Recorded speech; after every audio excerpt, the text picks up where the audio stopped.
சொல்லுங்கள் சார். நீங்கள் வந்து எதனால இப்போ வச்சுருக்கீங்க ஈவெண்ட், என்ன ஈவெண்ட் சொல்லுங்கள். சரி,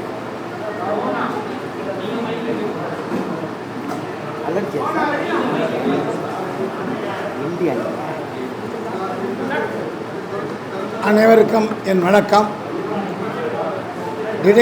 டிடெக்டிவ் சோழன்ஸ் ட்ரைனிங் அகாடமி என்று 45 ஆண்டுகள் கழிந்த பின்னர் நான் துவக்கி இருக்கிறேன். அதாவது இந்த விழா மிக சிறப்பான விழாவாக இருக்கப்பட வேண்டும் என்று விரும்பி இதனை நான் இப்பொழுது நடத்தி கொண்டிருக்கிறேன். அதாவது படிக்காத பலர் கல்லூரி என்று துவக்குகிறார்கள். படித்த நாம் ஏன் கல்லூரியை துவக்கக்கூடாது என்ற எண்ணத்திலே துவக்கியது தான் இது. அது மட்டுமல்லாமல் பலர் வேலை வாய்ப்புகள் இல்லாமல் ஆஃப்டர் எஜுகேஷன் எம்பிபிஎஸ் படிக்கிறார்கள், பிஇ படிக்கிறார்கள், பிடெக் படிக்கிறார்கள், எம்பிஏ படிக்கிறார்கள். என்னிடம் 10,000 ரூபாய் சம்பளம், 12,000 ரூபாய் சம்பளம், 15,000 ரூபாய் சம்பளம் என்று மிக குறைந்த சம்பளத்திலே பல மாதங்கள் பணிபுரிய வருவதை நான் சிந்தித்து பார்த்துவிட்டுத்தான் இந்த முடிவிற்கு நான் வந்திருக்கிறேன். இந்த முடிவு தனிப்பட்ட வளர்ச்சியாகவோ தனிப்பட்டத்திலே நான் வெற்றி பெற்று பணம் சம்பாதிப்பதற்காகவோ சத்தியமாக கிடையாது. பணம் கிடைக்கும், இப்பொழுது கிடையாது. பின்னர் நான் என்ன செய்ய வருகிறேன் என்றால், ஒரு நிறுவனம், அந்த நிறுவனத்திலே டைப்பிஸ்ட் வேண்டும், கம்ப்யூட்டர் ஆப்ரேட்டர் வேண்டும், கிளார்க் வேண்டும், மேனேஜர் வேண்டும், ஜிஎம் வேண்டும் போன்றவை இருக்கிறது.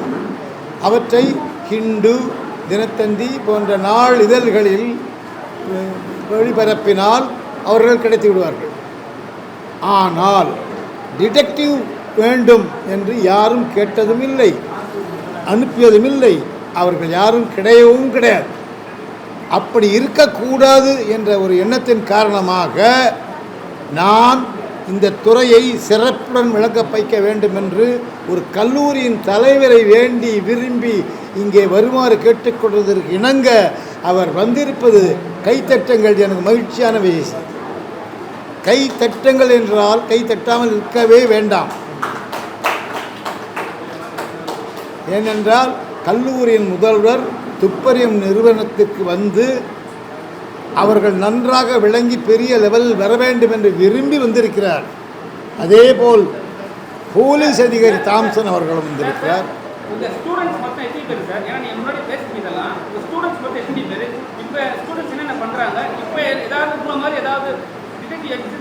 அதாவது என்ன சொல்லுகிறேன் என்றால், இந்தியா முழுவதிலும் என்னிடம் பயின்றவர்கள் ஆங்காங்கே முழு பயிற்சி அடையாமல் டிடெக்டிவ் என்ற பெயரிலே உலா வருகிறார்கள். மக்கள் ஏமாற்றப்படுகிறார்கள்.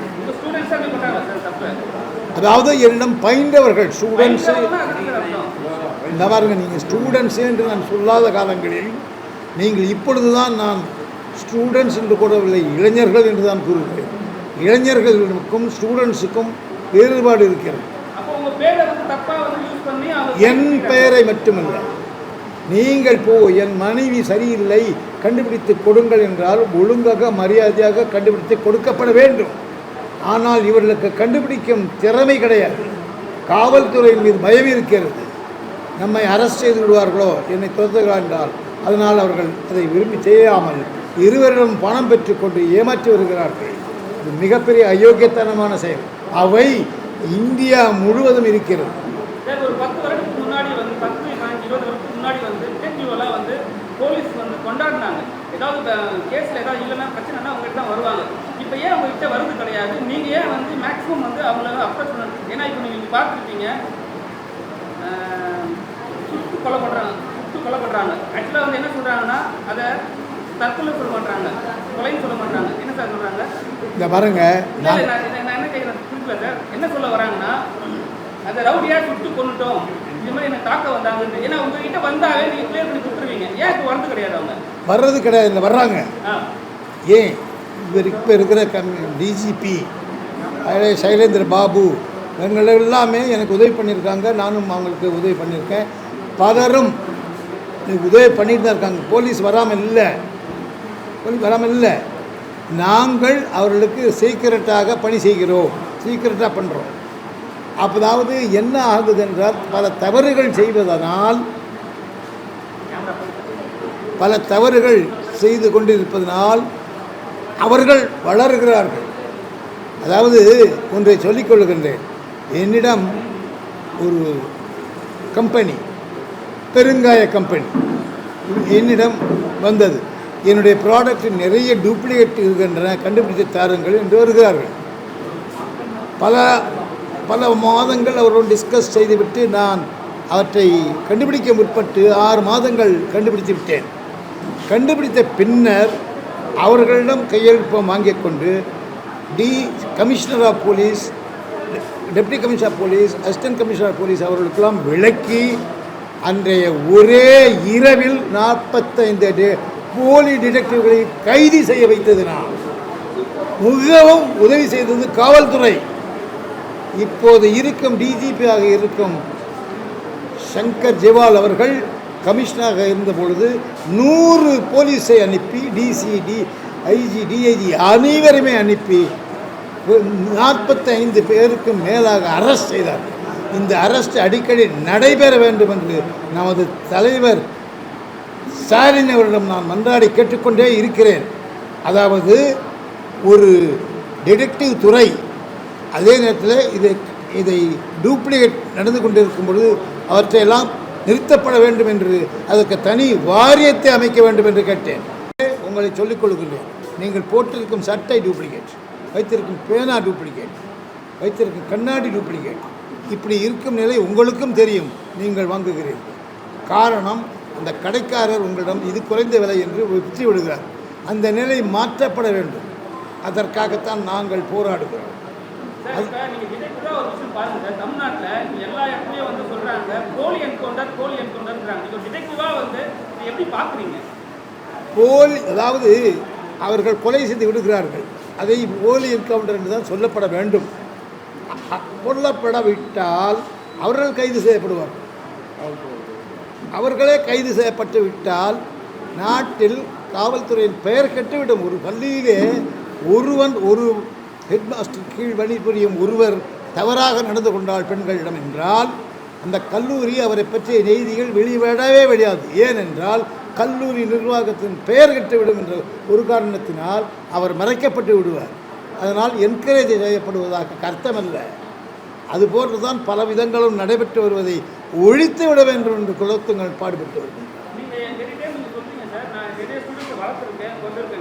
இப்போ வந்து லாக்அப் டெத்னு ஒன்று நடக்குது, அது நீங்கள் எப்படி பார்க்குறீங்க? இப்போ வந்து ஒரு லாக்அப்பில் வந்து ஒரு அக்யூஸ்டை கூட்டிட்டு போனால் அவங்க வந்து பாத்ரூமில் வழுக்கி விழுந்து கை கால் உடச்சி வராங்க. அது வந்து உங்களோட பாயிண்ட் ஆஃப் வியூ எப்படி பார்க்குறீங்க? அது அப்படியெல்லாம் விழலை. விழாமல் இவர்கள் அப்படி சொல்லிக் கொள்கிறார்கள். நான் சொல்கிறேன், நான் பல ஆண்டுகளுக்கு முன்னர் அதாவது குற்றவாளிகள் தேவை என்று பத்திரிகையிலே நான் கொடுத்தேன். குற்றவாளிகள் தேவை. அந்த குற்றவாளிகள் தேவை என்ற பட்சத்தில் நாகேந்திரன் என்ற குற்றவாளியும் என்னிடம் வந்தார். நாகேந்திரன் மட்டுமல்ல, நாகேந்திரன் போல் பெயர் சொல்ல விரும்பவில்லை, பல குற்றவாளிகளும் என் முன்னில் வந்தார். நான் கேட்டேன், ஏனப்பா இந்த குற்றத்தை எல்லாம் செய்கிறீர்கள், செய்யாமல் ஒழுங்காக சம்பாதிக்கக்கூடாதா என்று கேட்டால் உடனே சொல்லுகிறார்கள், காவல்துறை தான் எங்களை இதில் ஈடுபடுத்துகிறது, நாங்கள் என்ன செய்ய முடியும்? ஒரு சிறு குற்றம் ஒருவர் செய்து விடுவான், அவனை எங்கேயோ ஓடி விடுவான். அந்த வழக்கினை முடிக்க வேண்டும் என்றால் நீ ஓகே என்று சொல்லிவிடு, வழக்கை முடித்து விடு என்று காவல்துறை அவனிடம் சொல்லிக் கொடுக்கிறது. அப்படி சொல்லிக் கொடுக்கும் பட்சத்தில் எப்படி இந்த நிர்வாகம் ஒழியும் என்று நினைத்து பாருங்கள். அதில் குலோத்துங்க சோழன் தனித்து இருக்கிறார். பத்திரிகையாளர்கள் நீங்கள் தான் இவற்றெல்லாம் நன்கு விளக்கி மக்களுக்கு புரிய வைப்பதோடு காவல்துறைக்கும் எச்சரிக்க வேண்டும் என்று வேண்டி இதே செய்தியை சிஎம் மிஸ்டர் ஸ்டாலின் அவர்களுக்கும் தெரிவிக்க வேண்டும். ஸ்டாலின் எனக்கு புதியவர் அல்ல. ஸ்டாலின் தந்தையார் கலைஞர் கருணாநிதி அவர்களும் என் தந்தை அவர்களும் ஒன்றாக ஒரே வீட்டிலே விளையாடியவர்கள். காவல் சிட்டு போன்றவற்றையெல்லாம் அவையெல்லாம் எனக்கு தெரியும். ஏனென்றால் நானும் அதே ஊரை சேர்ந்தவன் தான். தஞ்சை புன்னைநல்லூர் மாரியம்மன் கோவில் என்னுடைய சொந்த ஊர், பிறந்து வளர்ந்த ஊர். இவர்களெல்லாம் நன்கு தெரிந்த ஊர் தான். அந்த வகையிலே சசிகலா நடராஜன் எனக்கு மிகவும் நெருங்கிய நண்பராக இருந்தார். அவர் தம்பி பழனிவேலனோடு படித்தவர் தான். நான் எந்த கட்சியும் சாராதவன். நடுநிலையாக அனைத்து மக்களுக்கும் டாக்டர் போல் உதவி செய்து கொண்டு இருப்பவன். நான் கோரிக்கை வைப்பதென்றால் வைத்துக்கொண்டே இருக்கிறேன். அவற்றை நடைபெறவே இல்லை என்பது என்னுடைய வருத்தம்.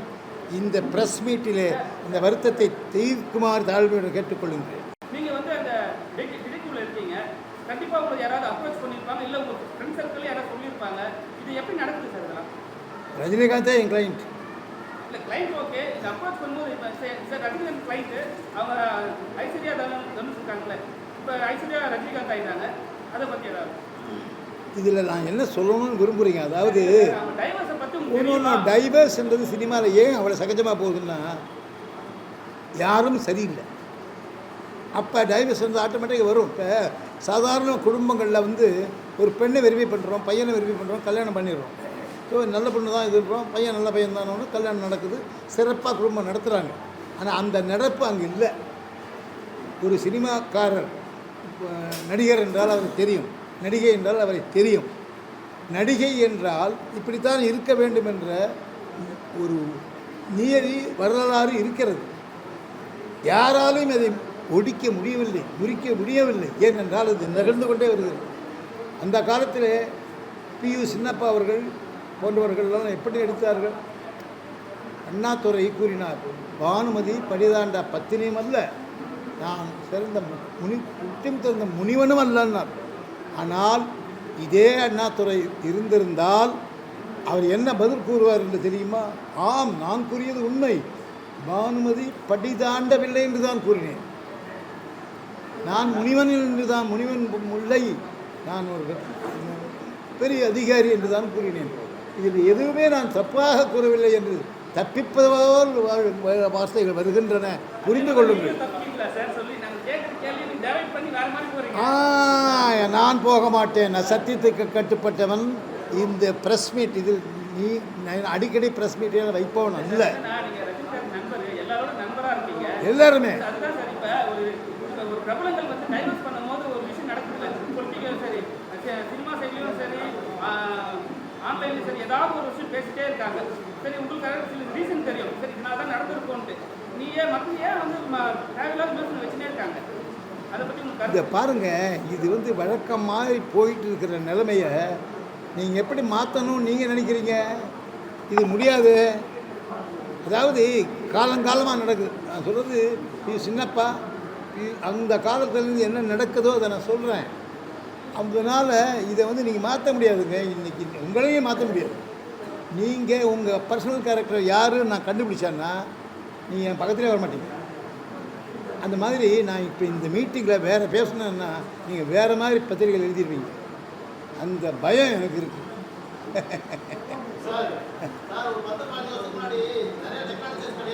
ஆமாம் ஆமாம்,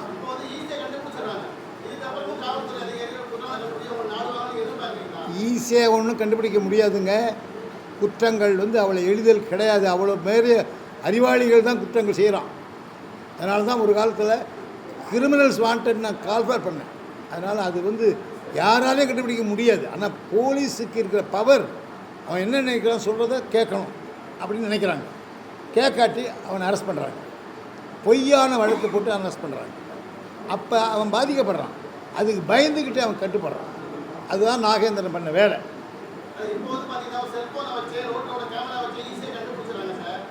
பாருங்க, கண்டுபிடிச்சி என்னக்கு உபயோகப்படுதுன்னா அவங்களுக்கு மணி பண்ணுறதுக்கு உபயோகமாக இருக்குது, குற்றத்தை திருத்துறதுக்கு உபயோகமாக கிடையாது. நான் சொல்லுவேன். ஏன்னா நாங்கள் தான் பாடுபட்டுக்கிட்டு இருக்கேன். 45 வருஷமாக இதே பாடு. எனக்கு பங்களா கிடையாது. இது எனக்கு நான் வாங்கின 75 லட்சத்துக்கு வாங்கின வீடு இன்றைக்கி 10 கோடி. பட் நான் ஒன்றும் செய்யலை, அது தானாக வளர்ந்துருச்சு. அது என்னுடைய நல்ல எண்ணங்கள் வளர்ச்சி கொடுக்குது. அதனால் நான் அதிலெல்லாம் மாறுபட்டு நான் கருத்து சொல்ல விரும்பலை. பட் காவல்துறையெல்லாம் இன்னும் கொஞ்சம் திருந்தி நல்ல ஒழுக்கமோடு வாழ்ந்தாங்கன்னா ரொம்ப நல்லது. இப்போ ஒன்றும் இல்லை, ஒரு சின்ன உதாரணத்துக்கு சொல்லுவேன். சின்ன உதாரணம், நிறைய டூப்ளிகேட் ப்ராடக்ட்ஸ், பிராண்டி, விஸ்கி எல்லாத்துலேயுமே இருக்குதுன்றது யார் உற்பத்தி பண்ணுறாங்களோ அவனை கண்டுபிடிச்சிட்டு இதே சங்கர் ஜெவாலுக்கு நான் ஸ்ட்ராங்காக ஒரு கடிதத்தை எழுதுறேன். சங்கர் ஜெவால், உங்களுக்கு என்ன தெரியும், இந்த டூப்ளிகேட்டாகவே இருக்குது, இதை ஏன் கண்ட்ரோல் பண்ண முடியாதுன்னு எழுது. அது மட்டும் இல்லை, அந்த டூப்ளிகேட் கம்பெனி யார் உற்பத்தி பண்ணுறாங்க, பல கோடிக்கணக்கான ரூபாய் தமிழ்நாடு முழுக்க டூப்ளிகேட்னா என்ன தெரியுமா, ஆகஸ்ட் மாதத்தோடு முடிஞ்சு போயிருக்கும். அதை எக்ஸ்டெண்ட் பண்ணி ஜனவரி மாதம் இருக்குதுன்னு சொல்லுவான். அது டூப்ளிகேட், அதை சாப்பிடக்கூடாது. சம்டைம்ஸ் பாய்ஸ் ஆகும். வேணான்னு சொல்லி நான் எழுதினாலும் அவர் வாயை மூடிட்டு இருக்கார். ஏன்? அரசாங்கமே சப்போர்ட் பண்ணி நடக்கிற மாதிரி கருத்துகள் வருவது. அதனால தான் அந்த டாஸ்மாக் டைரக்டர் ஜெனரல், அதாவது டாஸ்மாகோட கமிஷனர் சீஃப், அவர் கூட ஆக்ஷன் எடுக்கல. அதில் அமுதான்றவங்க ஒருத்தர் இருந்தாங்க, அவங்களும் நடவடிக்கை எடுக்காமல் வேறு வேலைக்கு ட்ரான்ஸ்ஃபர் ஆகிட்டாங்க. இதுக்கு என்ன பதில் சொல்கிறீங்க? கண்டுபிடிச்சது நான், என்கிட்ட எவிடன்ஸ் இருக்குது. இப்போயும் எனக்கு வந்தீங்கன்னா, ஆஃபீஸ் வந்தீங்கன்னா அந்த டூப்ளிகேட் ப்ராடக்ட் வச்சுருக்கேன், காமிச்சிருக்கேன். ஒரு ஆக்ஷன் இல்லை. எனக்கு நான் பர்சனலாக ப்ரெஸ் மீட்டுக்கு இங்கே இது நடக்குது இல்லையா, அங்கே நம்ம கிளப்பு ப்ளஸ் மெட்ராஸ் கிளப், அதுக்கு போயிருந்தப்ப சிலரை மீட் பண்ணும்போது அவங்க சொல்கிறாங்க, நீங்கள் பேசுகிறதெல்லாம் வேஸ்ட்டு சார், எந்த நடவடிக்கை யாரும் எடுக்க மாட்டாங்க சொன்னாங்க. தெரியும், பட் எனக்கு அதை பற்றி அக்கறை இல்லை. கிளைண்ட் என்கிட்ட வரட்டும், நான் பண்ணி கொடுத்துருவேன். இப்போ தலைவர் இருக்கார் கல்லூரியில், மாணவர்களை பரிசோதித்து நல்ல மாணவர்கள் தான் என்று நீங்கள் சர்டிஃபிகேட் தந்தால் எனக்கு நன்றாக இருக்கும்னு கூறுகிறார். நான் பண்ணி கொண்டு இருக்கேன். அவர் எனக்கும் அவருக்கும் உள்ள தனிப்பட்ட தொடர்பு, அவற்றை அரசாங்கமே எடுத்து செய்யப்பட வேண்டும் என்றால் அரசாங்கம் நடக்கவே இல்லை. அதாவது பரமகுரு அண்ணா யூனிவர்சிட்டியோட வைஸ் சான்சலர் இருந்தவர் என்னிடம் வழக்கை கொடுத்தார். கல்லூரி மாணவர்களெல்லாம் நீங்கள் கண்டுபிடித்து சரியாக வைக்க வேண்டும் என்றால் அப்போது இருந்து எஜுகேஷன் செக்ரட்டரி ஸ்ட்ரைக் செய்து விடுவார்கள், தயவு செய்து இதில் தலையிட வேண்டாம் என்று அவர் கூறிவிட்டார். ஸோ நான் எடுத்த முயற்சியெல்லாம் வீண். என்ன செய்வது? தனிப்பட்ட முறையில் என்னிடம் எது வழக்கு வருகிறதோ அவற்றை மட்டும் பெற்று செய்து மகிழ்ச்சியாக இருக்கிறேன். நான் மகிழ்ச்சியாக இருக்கிறேன். என்ன சார்? அது தளபதி அவர்களை கேட்க வேண்டும். அவர் செய்ய முடிந்தால் நான் அனுமதிக்கிறேன். தளபதி என்னுடைய அதாவது துப்பறியும் சோழன் என்பதை நடத்தி காட்டியவர். அவர் இது செய்வார் என்று நினைக்கிறேன். எங்கே தளபதி? எங்கே தளபதி?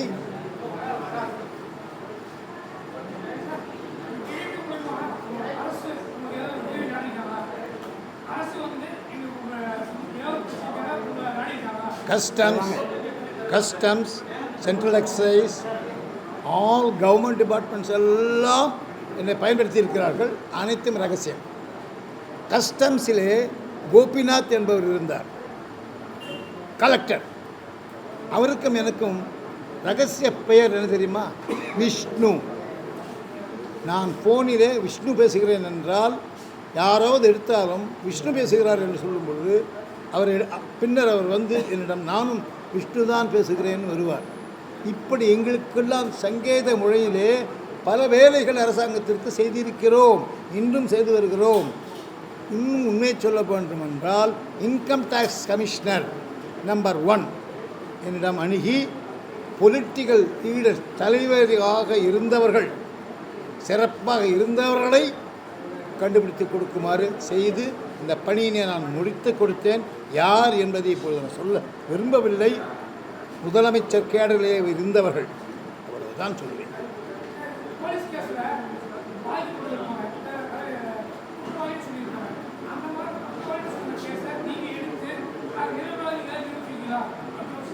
சிங்காரவேலன்னு கடலூரில் ஒரு ஒரு இவர் இருந்தார். கடலூரில் உள்ள நீதிமன்றத்தில் இருந்தவர். அவர் வைஸ் சான்சலரோட பையனை கொண்டுட்டாங்கன்னு சொல்லி அவர் மேலே வழக்கு, ஒரு பையன் மேலே. ஆமாம், அவன் கொல்லவில்லை, வேறு சிலர் கொண்டிருக்கிறார்கள். கலைஞருக்காக வேண்டி இந்த கொலை இப்படி மூடப்படுகிறதுன்னு சொன்னேன். அதனால் கண்டுபிடிக்க முடியாததெல்லாம் நான் கண்டுபிடிச்சி சொல்லியிருக்கேன். அதை நீங்கள் எடுத்துக்கலன்னு நான் என்ன பண்ண முடியும்? நீங்கள் என்ன பண்ணிடுறீங்கன்னா அதுக்கு தகுந்த மாதிரி ஆதாரங்கள் எடுத்து. ஒரு கொலை நடந்திருக்கு, கலைஞர்கிட்ட சொல்கிறாங்க இந்த கொலை நடந்து, அந்த கட்சிக்காரங்க. அப்போ அவங்க என்ன பண்ணுறாங்க, அதுக்கு எப்படியெல்லாம் பண்ணணும் பேசணுன்றது அவங்களுக்கு சொல்லும்போது அதை தான் கலைஞர் சொல்கிறது இவங்க கேட்குறாங்க. அப்போ குற்றவாளி மறைக்கப்படுகிறான். எங்கேயும் நான் என்ன கண்டுபிடிக்க முடியும்? முடியாது. ரொம்ப ரொம்ப சந்தோஷம். அனைவருக்கும் என்னோடய வாழ்த்துக்கள். நீங்கள் எல்லாமே இன்னொரு நாள் நம்ம அனைவரும் இன்னொரு நாள் இறைவன் நன்றாக சந்திப்போம். இதவரும் அனைவரும் இந்த உணவு கையில் இருக்கிறது, இந்த உணவினை பெற்றுக்கொண்டு செல்வார். இப்போ எங்கள் டிஜிஎம்